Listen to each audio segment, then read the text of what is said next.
My wife, she's not breathing. Please, you have to help me. I think she's dead.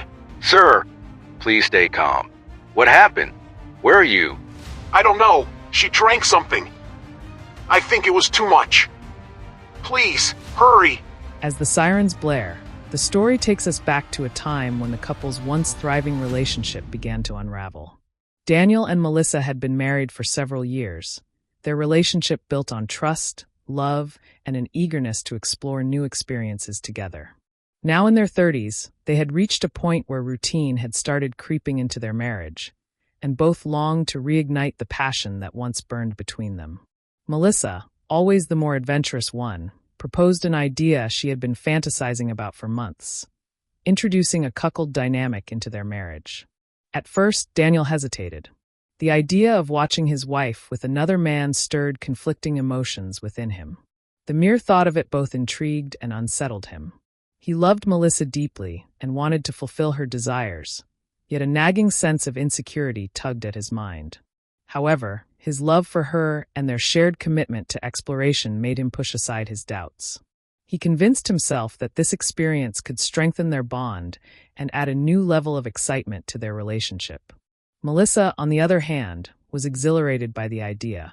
She loved Daniel, but the thrill of being desired by other men excited her in a way she had never admitted before. She assured him that this was purely physical, a way to add spice to their marriage. They set boundaries and established rules. Daniel would always be present, and everything had to be consensual and discussed beforehand. With these agreements in place, they embarked on their journey into uncharted territory.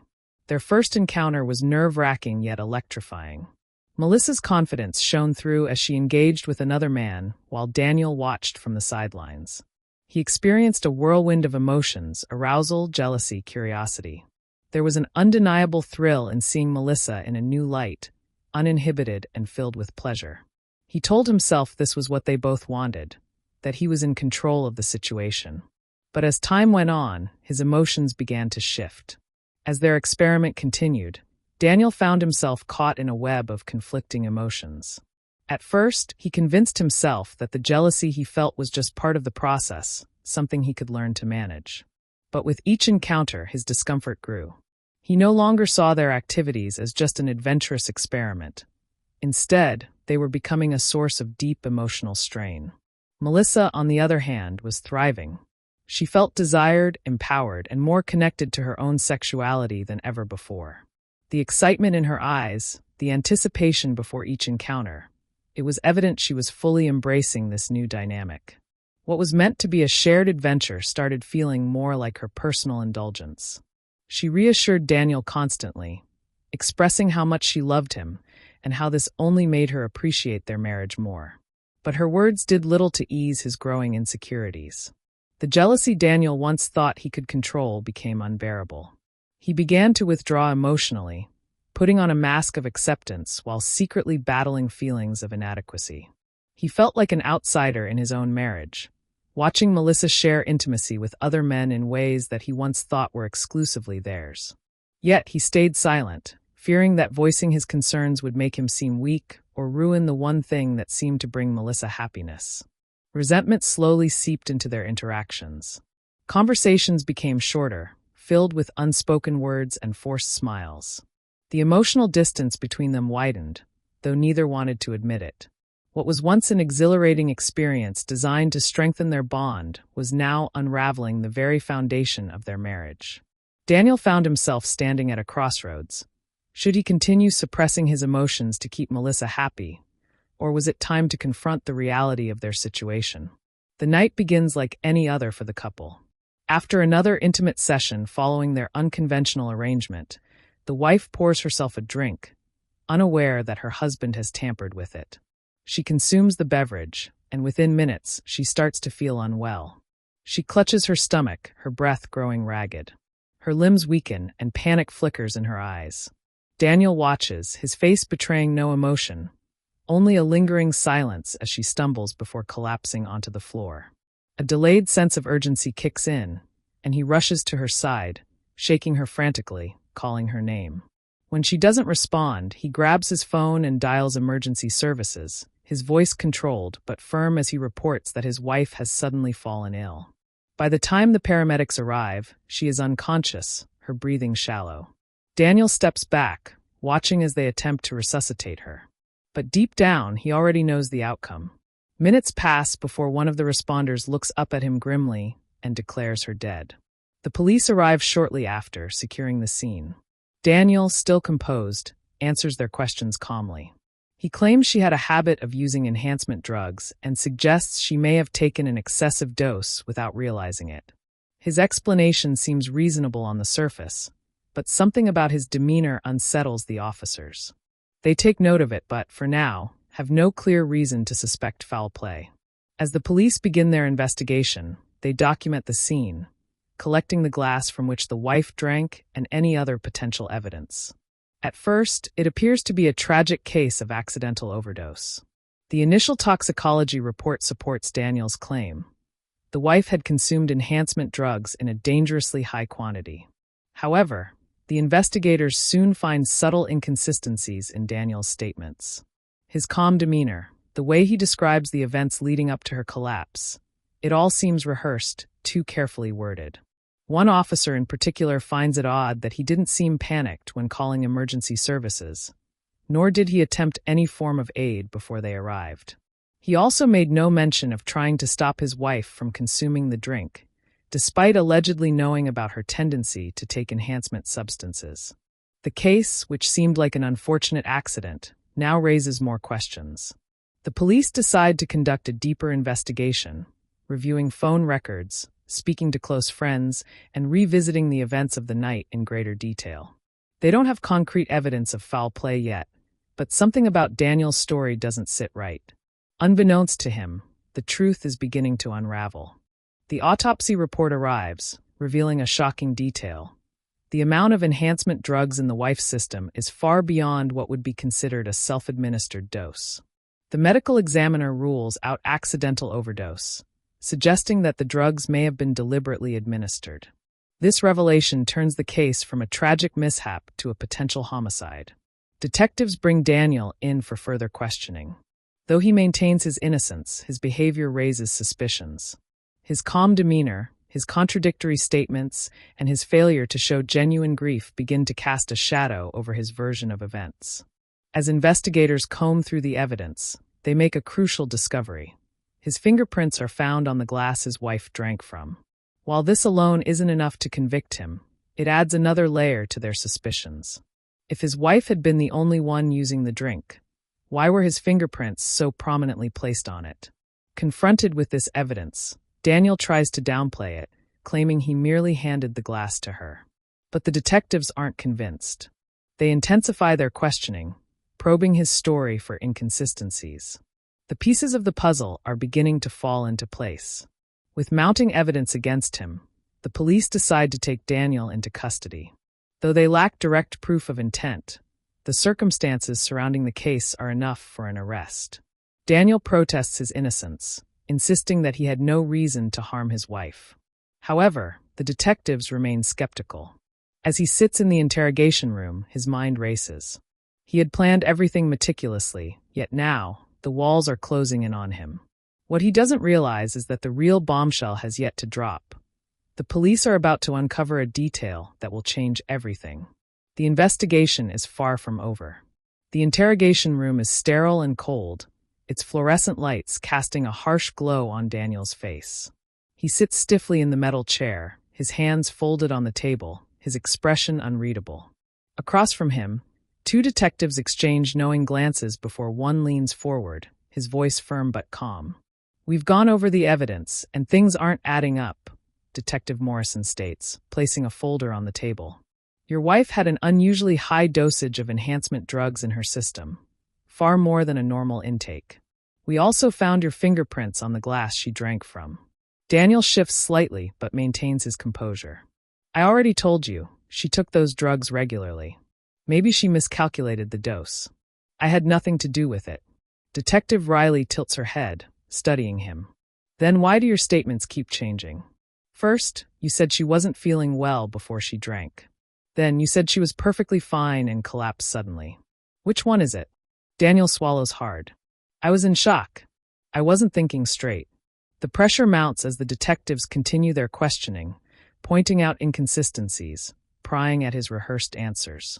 Hours pass, and the weight of their scrutiny begins to crack his armor. Beads of sweat form on his forehead, his fingers twitching against the cool surface of the table. His once steady voice begins to falter. Finally, he exhales sharply, rubbing his hands over his face. "All right," he mutters. "All right. I spiked her drink." The confession is met with a heavy silence. The detectives wait, allowing the weight of his own words to settle in. "Why?" Morrison asks, his tone steady. Daniel leans back, staring at the ceiling for a long moment before closing his eyes. "I was angry, jealous. I wanted to punish her. I didn't think it would kill her." The room is thick with tension as the detectives exchange glances. They know there's more to the story. Punish her for what? Riley presses. Daniel's fingers tighten into fists. He hesitates before finally letting out a bitter chuckle. "She betrayed me." Morrison leans in. "Betrayed you how?" The words are bitter as they leave his lips. "She was having an affair." "With whom?"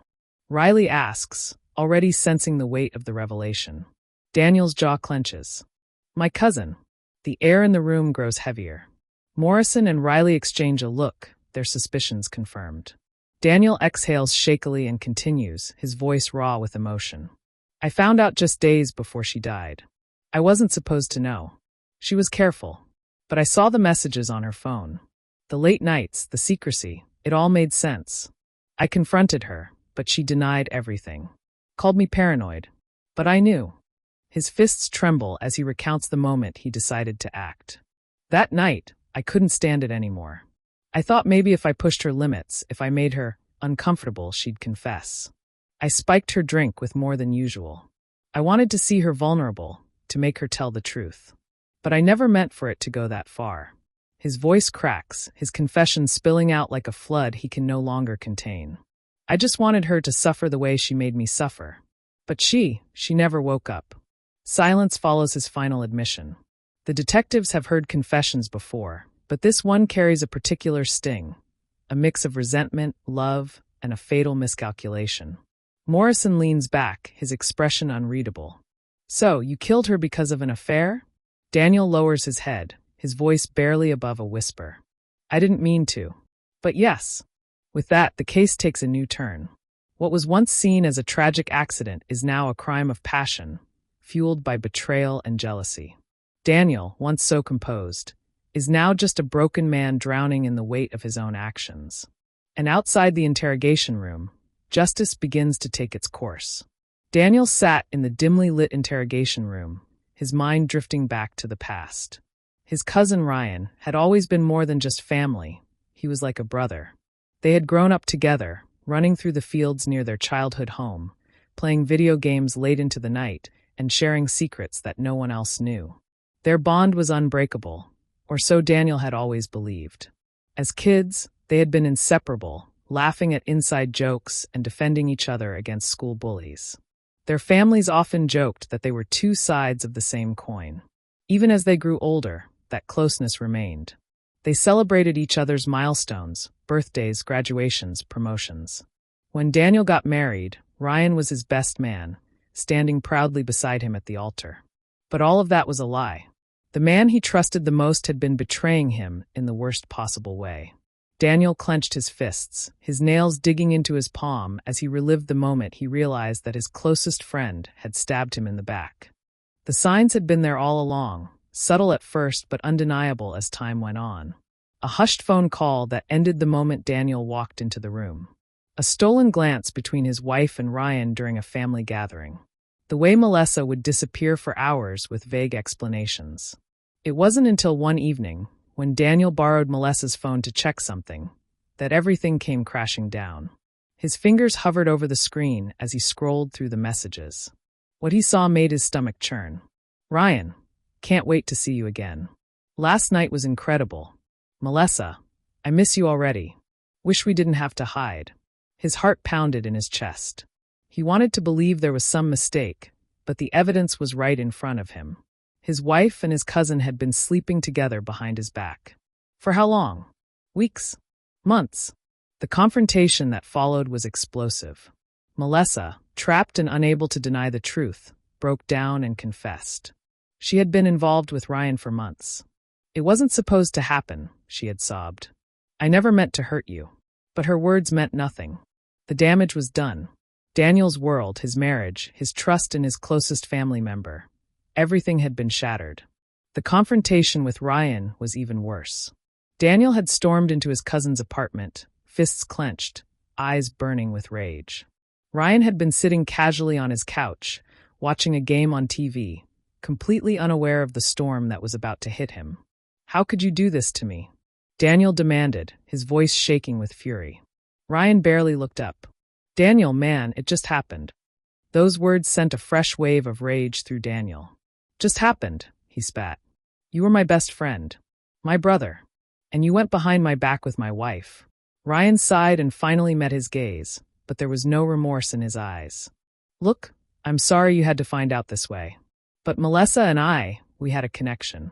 I didn't plan this. It wasn't about you." Daniel felt like he had been punched in the gut. No apology, no regret, just a casual dismissal of the pain he was experiencing. He wanted to hit Ryan, to wipe that indifferent look off his face, but he forced himself to walk away. That night, as he sat alone in his house, the weight of the betrayal consumed him. He had given everything to Melissa, trusted Ryan with his life, and now he had nothing but the ache of deception gnawing at his soul. And then an idea formed in his mind, a way to make Melissa and Ryan pay for what they had done. A way to take back control. He just hadn't expected it to end in death. The revelation of the affair sends shockwaves through the family, and Daniel's cousin quickly finds himself isolated. While he isn't legally implicated in the murder, his betrayal makes him an outcast among those who once considered him family. Daniel's side of the family refuses to associate with him, disgusted by how he deceived someone who trusted him like a brother. He loses the respect of relatives who once admired him, and whispers of his affair follow him wherever he goes. The weight of the scandal damages his reputation beyond repair. More than that, he starts to experience the consequences in his personal and professional life. His relationships with close friends and even colleagues suffer as they learn of the betrayal. No one sees him the same way anymore. Though he pretends not to care, the judgment in people's eyes is impossible to ignore. Over time, the cousin becomes bitter. He tries to move forward, but the guilt and shame remain, lingering like a shadow over everything he does. He can't escape the consequences of his actions, even as he tries to convince himself that he did nothing wrong. The wife's death leaves a gaping wound in her family. Her parents are inconsolable, struggling to come to terms with the reality of what happened. They mourn not only the loss of their daughter, but also the painful truth that she was unfaithful. They can't reconcile the loving daughter they knew with the woman who betrayed her husband. Her siblings are divided in their emotions. Some choose to remember her for the good times, while others feel conflicted, unable to overlook her actions. The scandal surrounding her death leaves them drowning in unanswered questions and unspoken pain. On Daniel's side, the family is torn apart. Some members stand by him, believing that his actions were born from heartbreak and betrayal. Others, however, are horrified by what he did, unable to look past the fact that he took his wife's life. The weight of his crime divides the family, leaving fractures that may never heal. Daniel himself is a broken man. Sitting in his prison cell, he replays everything over and over again. The choices he made, the emotions that consumed him, the moment he decided to spike her drink, it all haunts him. The jealousy, the anger, the sense of betrayal, none of it feels worth it now. He has lost everything.